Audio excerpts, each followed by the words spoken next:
Assalamualaikum Mams, Bunda dan teman-teman semua. Gimana kabarnya? Semoga semua sehat dan dalam lindungan Allah Subhanahu wa taala. Amin Allahumma amin. Yang sedang sakit, semoga segera Allah angkat penyakitnya, disehatkan seperti sedia kala.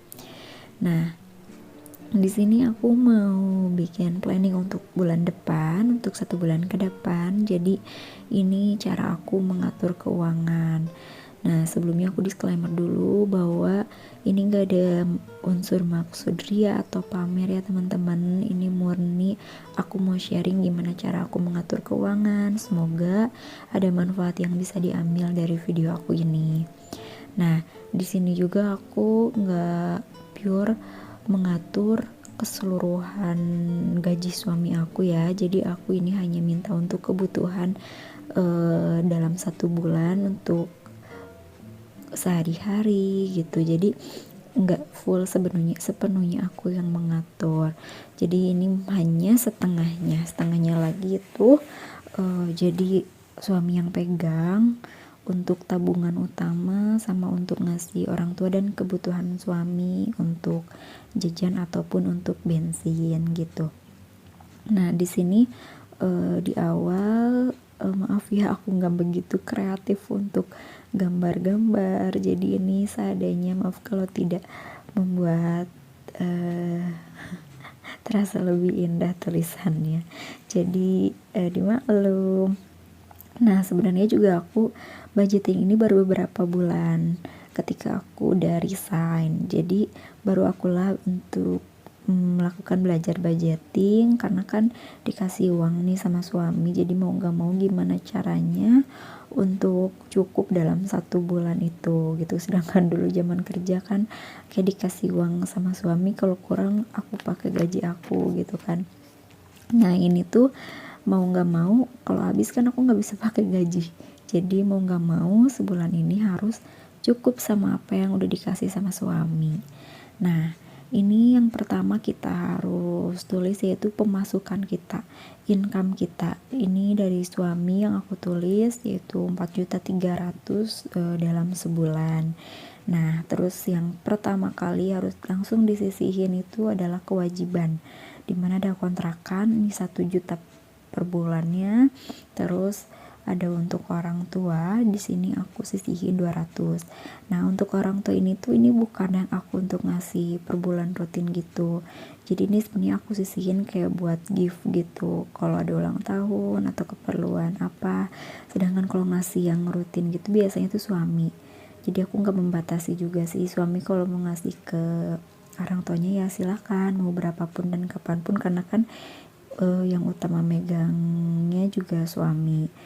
Terus untuk selanjutnya ada hidup atau livingnya, itu ada beras, lauk pauk, listrik, kemudian air, gas, dan galon. Kemudian juga ada belanja bulanan. Nah, bulanan di sini biasanya aku buat alat mandi atau alat laundry gitu kan. Ada iuran RT sama ada dana darurat. Untuk berasnya ini yang utama harus aku sisihin 100.000. Kemudian untuk lauk pauk untuk sebulan itu 900, jadi per minggunya 250.000. Aku baginya dalam 4 minggu ya, nggak 5 minggu. Nah, selanjutnya untuk listrik, air, lain-lainnya itu sesuai kebutuhan setiap bulannya gitu. Jadi alhamdulillah dalam beberapa bulan ini rutin segitu, stabil, jadi aku gampang untuk nulisnya. Nah, selanjutnya ini ada tambahan di sini tuh aku ada 3. Yang pertama tuh ini kebutuhan anak aku, untuk jajan anak aku mungkin ya, itu 700.000. Jadi 200.000 untuk pampers, 500.000-nya untuk susu. Nah, ini nyusunya emang masih kenceng banget ya mams, jadi emang lumayan. Terus masih pakai pampers, insya Allah nanti udah 2 tahunan aku mau coba toilet training. Nah, terus ada kebutuhan anabul, ini 350, untuk pasir 150, dan makannya 200.000 sebulan. Kemudian ada jajan bundanya ini 400.000. Nah, di sini aku bagi-bagi lagi ya, jadi nggak semuanya buat jajan. 50.000 aku simpen buat sedekah rutin, terus 150 itu tabungan wajib, terus 100.000 lagi untuk kuota, terus 100.000 lagi itu untuk pegangan. Nah, pegangan inilah biasanya untuk jajan atau aku masukin ke sinking fund, dan kalau enggak aku masukin keperluan yang kebetulan udah habis tapi masih ada, itu bisa jadi alternatif pegangan itu. Karena kan udah jarang jajan ya, kadang jajan juga suka dari pas suami gitu kan kalau beli Shopee Food gitu. Nah, ini aku hitung semuanya pas ya, totalnya semua 4.300.000 dari keseluruhan ini.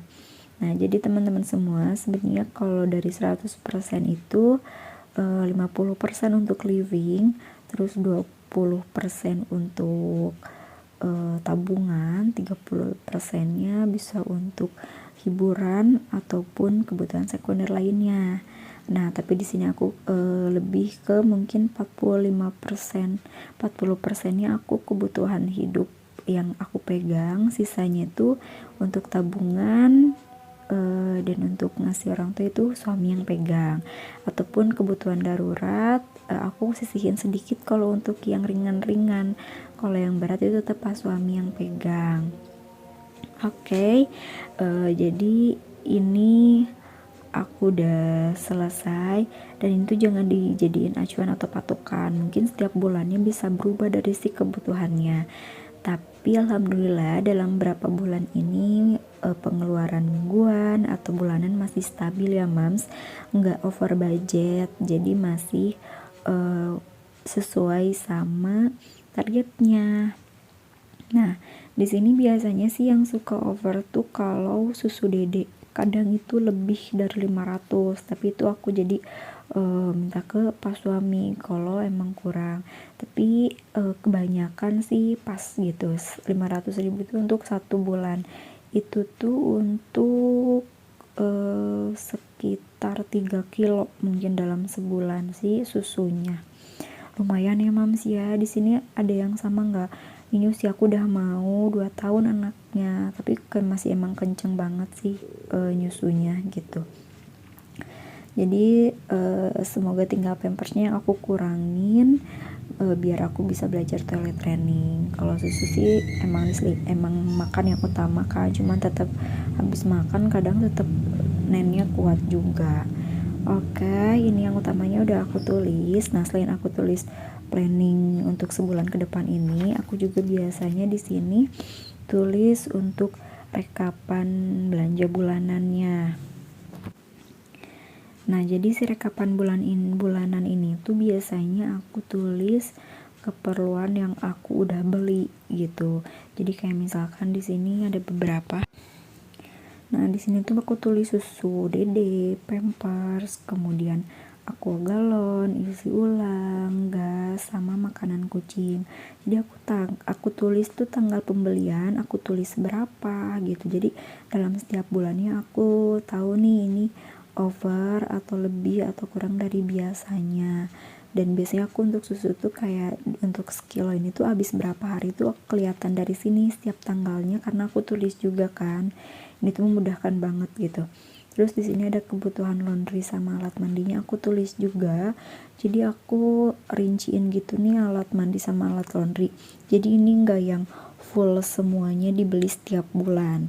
Jadi ini aku cek lagi kalau misalkan yang emang bulan ini masih ada. Jadi aku nggak beli. Jadi aku belinya yang emang udah kosong aja gitu. Nggak aku beli buat stok. Yang penting itu untuk 1 bulan tuh cukup gitu. Biasanya emang untuk 1,5 bulan atau bahkan untuk 2 bulan. Jadi gak akan over budget gitu. Jadi tetap masih ada sisa. Jadi si sisanya bisa aku pakai buat yang lain gitu. Nah, ini kayak yang aku checklist itu ada yang ada sama yang enggak. Jadi aku nanti tinggal beli yang udah habisnya gitu. Biasanya tuh nanti belanja bulanan. Nah, oke mams, jadi untuk planning sebulan ke depannya ini yang aku siapin. Aku tulis untuk kebutuhan sebulan ke depan, sama untuk rekapan bulan ke depan juga. Semoga sharing aku ini membantu teman-teman ya dan bermanfaat. Maaf jika ada kekurangan, yang jeleknya jangan diambil, ambil yang baik-baiknya ya mams. kasih yang udah nonton sampai selesai. Semoga bermanfaat. See you di next video. Assalamualaikum warahmatullahi wabarakatuh.